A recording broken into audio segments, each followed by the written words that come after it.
안녕하세요. 버티브 코리아 신일섭입니다. 오늘 세미나에서는 글로벌 데이터 센터의 기술 동향, 특히 공조를 중심으로 말씀드리고자 합니다. 우리나라도 최근 데이터 센터 구축이 증가하고 있지만 세계적으로도 데이터 센터 산업은 크게 증가하고 있는 추세입니다. 해외 데이터 센터에서는 어떤 방식으로 구축하고 있는지 몇 가지 사례를 중심으로 오늘 말씀드리도록 하겠습니다. 최근 데이터 센터의 추세는 양극화라고 말씀드릴 수 있습니다. 초대형 데이터 센터와 아주 작은 엣지 데이터 센터로 양극화되고 있고, 이런 대형 데이터 센터인 하이퍼스케일 데이터 센터는 얼마 전까지만 해도 굉장히 생소한 단어였습니다. 우리나라에 실종하는 상관없는 얘기처럼 들렸는데, 하지만 세계적으로는 많은 수의 하이퍼스케일 데이터 센터가 탄생했고, 그 추세는 보시는 바와 같이 기하급수적으로 늘고 있습니다. 시너지 리서치 그룹이라는 데서 이제 새로운 연구 결과를 발표했는데요. 하이퍼스케일 데이터 센터는 총 수가 올해 2분기 말에 541개를 증가해서 2015년 중반에 2배 이상으로 증가가 됐습니다. 미국이 여전히 데이터 센터의 거의 40%를 차지하고 있고, 지난 8분기 동안 100개의 새로운 하이퍼 센터가 문을 열었습니다. 그 중에 26개가 올해 상반기에 문을 열은 상태고요. 우리나라도 이제 하이퍼스케일 데이터 센터가 운영되고 있고 또한 준비되고 있습니다. 굳이 하이퍼 센터가 아니더라도 세계적으로 많은 센터가 만들어지고 있습니다. 오늘은 그 엣지 데이터 센터를 제외하고 세계 센터에서 적용하고 있고 적용이 검토되어지고 있는 기술 동향에 대해서 몇 가지 소개해 드릴까 합니다. 지금 보시는 내용은 지난 2014년과 2018년에 발표된 내용을 다시 한번 가져와 봤습니다. 2014년에 예측되었던 내용 중에 몇 가지가 지금 현재 데이터 센터에 반영이 되었을까요? 보시다시피 거의 대부분의 내용이 현재 도입 중이고 또한 예정되고 있습니다. 오늘 말씀드릴 내용의 대부분은 이 무렵에 기술이 검토되고 있었고 또 그 이후에 점차 반영되기 시작했습니다. 특정 신기술을 말씀드리기보다는 오늘은 해외 데이터 센터에 이미 반영됐고 실제 도입 가능한 기술들만 말씀드릴 예정입니다. 몇 년 전부터 저희 버티브에서는 데이터 센터에 영향을 미칠 것으로 예상되는 추세를 예측해 왔는데요. 올해 예측은 하이브리드 아키텍처에서부터 데이터 센터에 대한 국제적인 영향력에 이르기까지 다양한 것들을 포함하고 있습니다. 하지만 오늘 세미나 주제 관계상 2번 지속 가능성, 3번 렉 밀도, 5번 구축 속도에 대한 이야기만 하고자 합니다. 그럼 하나씩 살펴보도록 하겠습니다. 지속 가능성이랑 생태계가 미래에도 유지할 수 있는 제반 환경이라는 의미로 한마디로 미래 유지 가능성으로 요약됩니다. 이 용어는 인간 활동, 경제, 경영, 기후, 환경, 국가 정책 등의 광범위하게 사용되고 있습니다. 그럼 데이터 센터에서 바라보는 지속 가능성은 어떤 내용들이 있을까요? 혹시 이 사건에 대해 보신 적 있으신가요? 사건의 발단은 전 구글 엔지니어인 팀릿 게브루라는 분과 워싱턴 대학교 연구자들이 구글이 만든 대규모 언어 신경망 모듈이 갖고 있는 잠재적인 위험을 지적하는 보고서를 작성하고 있었습니다. 근데 이 보고서를 외부에 공개하려고 하자 구글이 이 엔지니어를 해고한 사건이었습니다. 보고서에는 여러 이유가 있겠지만 제 직업병상 첫 번째 이유, 데이터 센터 전력 소모라는 이유가 눈에 띄었습니다. 데이터 센터의 전력 소모는 이미 과거부터 많은 이슈를 몰고 다녔고 아직도 끝나지 않은 이슈 중 하나입니다. 하지만 이제 또 하나의 이슈가 이제 부각되기 시작하는데요. 지속 가능성, 자연과 인간이라는 큰 화두와 데이터 센터 기업의 사회적 책임에 대한 그런 내용입니다. 지속 가능성은 10년 이상 업계에서 중요한 내용이었습니다. PUE와 DCIE에 대해서는 이미 많은 기업들이 검토하고 있고 데이터 센터 관리 목표 중에 하나로 생각하고 있습니다. 하지만 WUE라고 하는 명칭에 대해서는 일부만 알고 계시고 있습니다. WUE는 Water Usage Effectiveness Tool, 즉 물 사용량에 대한 기준이고요. 보시는 바와 같이 월스트리트 저널에서는 15메가와트의 데이터 센터에서 연간 약 1억 3천만 갤런, 그럼 한 400만 톤 정도의 물을 사용한다고 합니다. 이런 물 사용량 때문에 환경단체들은 전력 사용량과 함께 데이터 센터 기업에 압박을 가하고 있는 상황이고, 우리나라는 아직 전력 비용에 비해서 상하수요도 비용이 낮게 여겨지고 있어서 관심이 많지 않지만 해외 데이터 센터는 이미 WUE를 주요 지표로 삼고 있습니다. 혹시 이런 화면을 보신 적 있으신가요? 페이스북 데이터 센터 홈페이지에 들어가 보시면 이런 화면을 공개하고 있습니다. 그것도 지속 가능성 관련 팀에서 주관을 하고 있고요. 지난 2013년부터 페이스북 데이터 센터는 PUE와 함께 WUE를 공개합니다. 이제는 PUE뿐만 아니라 WUE를 고려해야 되는 시대가 시작이 되었습니다. 좀 기술적인 내용인데요. WUE와 PUE를 동시에 낮추는 기술 중 하나가 바로 이런 공냉식 프리쿨링 솔루션입니다. 원리는 간단합니다. 여러분이 알고 계시는 공냉식 항원항습기는 실내기와 실외기가 한 쌍을 이룹니다. 이때 실외기에서 실내기로 돌아오는 냉매가 응축돼서 액체로 변하게 됩니다. 물론 100% 액체는 아니겠지만요. 이 액체 상태의 냉매를 마치 냉수처럼 사용하는 아이디어가 이런 시스템을 만들게 되었습니다. 동절기의 응축기를 통과한 액체 상태의 냉매를 별도의 펌프를 설치하고 이 펌프를 통해서 냉수 시스템처럼 사용하자는 겁니다. 냉매가 곧 냉수 역할을 하게 되는 거고요. 당연히 간절기와 동절기의 압축기 운전을 최소화하게 되고 이때 프리쿨링, 즉 에너지 절감이 이루어집니다. 당연히 냉각탑 냉동기가 없으니까 물을 사용하지 않게 되어 WUE는 낮아지고 프리쿨링을 사용하니까 PUE가 같이 낮아지는 그런 방식입니다. 여러분이 잘 알고 계시는 세계적인 데이터 센터 기업 디지털 리얼티가 이런 기술을 이용해서 WUE와 PUE를 낮게 유지하고 있습니다. 디지털 리얼티는 처음에 캘리포니아를 시작으로 해서 버지니아, 텍사스, 호주 데이터 센터에 이런 방식을 사용하고 있습니다. 당연히 운영 비용 절감과 함께 지속 가능성 목표도 함께 가지고 있습니다. 또 하나의 사례는 글로벌 데이터 센터 기업이고요. 일본에 위치하고 있습니다. 실제 회사명을 말씀드리지 못해 죄송하지만 이 장비를 사용하는 최종 사용자는 여러분이 잘 알고 계시는 글로벌 IT 기업입니다. 공냉식 항원항습기 방식은 대형 센터에는 적합하지 않다고 보통 생각들을 하고 계시는데 이것은 과감하게 공냉식 프리쿨링 방식을 선택을 하셨습니다. 이건 설치 중일 때 사진이라 아직도 파란색 비닐이 벗겨지지 않은 상태고요. 우측에 보시면 실외기 위치에 복층 구조를 채택을 했습니다. 그래서 실외기 아랫부분에 별도의 공간이 굉장히 크게 있고요. 이 아랫부분에서 상부로 공기가 흐르게 설계가 되었습니다. 또 하나의 특이한 설계 사례는 보시는 바와 같이 실외기, 그러니까 이쪽 부분이 실외기인데요. 실외기, 실내기, 방금 보신 냉매 펌프를 일체형으로 구성한 겁니다. 이것은 미국의 글로벌 데이터 센터 기업이고 최근 국내 진입을 검토하고 있는 회사입니다. 실외기와 실내기 일체형 공냉식 항원항습기고 일체형이다 보니 당연히 배관이 필요 없습니다.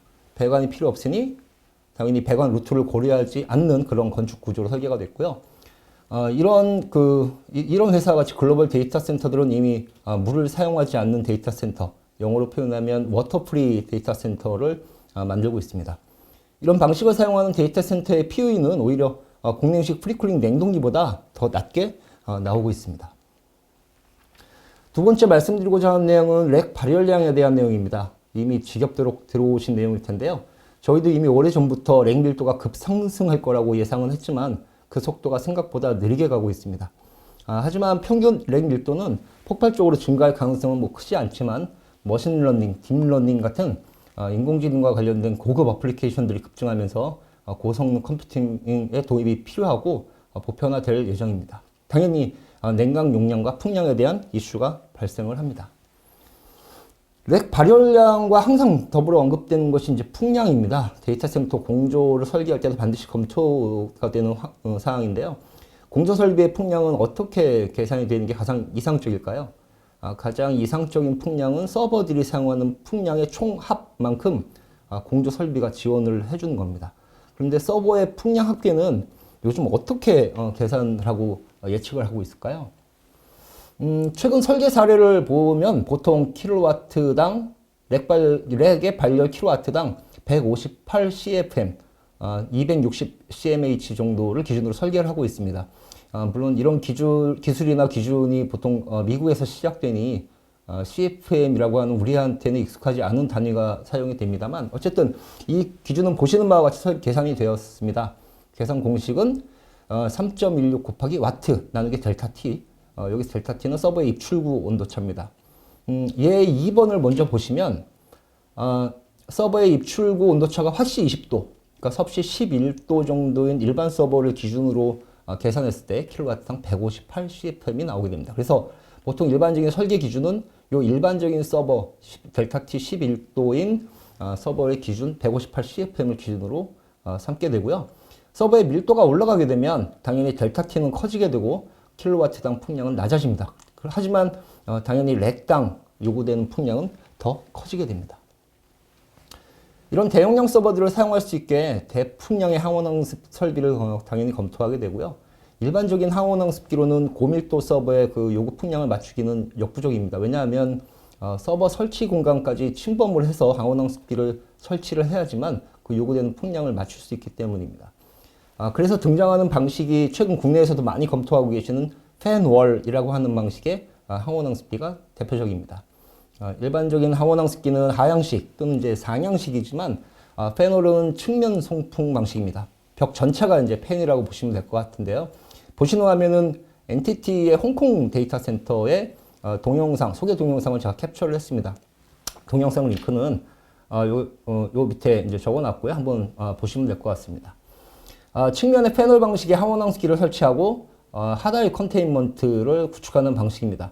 최근 국내에 설계되는 국내 거의 모든 데이터 센터는 이 방식을 한 번쯤 반드시 검토를 하고 계십니다. 또 이미 여러 곳의 국내 데이터 센터에서도 사용하는 방식이기도 합니다. 가장 최근에 도입한 국내 사례 중 한 곳입니다. 역시 측면 송풍 방식의 팬월이라고 하는 제품이 도입이 됐고요. 요 위쪽으로 잘 안 보이시겠지만 덕트를 이용해서 뜨거운 공기의 순환을 보장을 했습니다.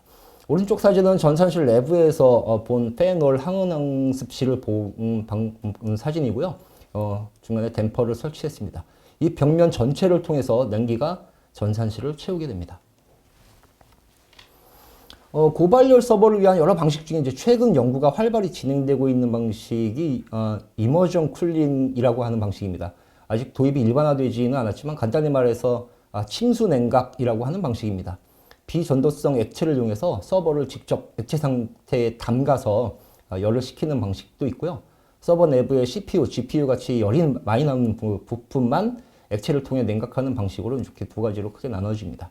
아직 상용화하기는 이르지만 분명히 차세대 냉각 방식 중에 하나로 분명히 자리매김할 것으로 예상합니다. 세 번째 말씀드릴 내용은 구축 속도에 대한 내용입니다. 데이터 센터 구축 비용과 구축 시간과의 관계는 그 담당자들의 많은 고민 중에 하나인데요. 특히 최근 클라우드 고객들은 데이터 센터 상면을 위해서 오랜 시간을 기다려주지 않습니다. 전통적인 데이터 센터 구축 기간은 클라우드 고객들에게는 받아들일 수 없는 그런 기간이죠. 그래서 나온 방식 중에 하나가 그러니까 프리패브리케이티드 데이터 센터입니다.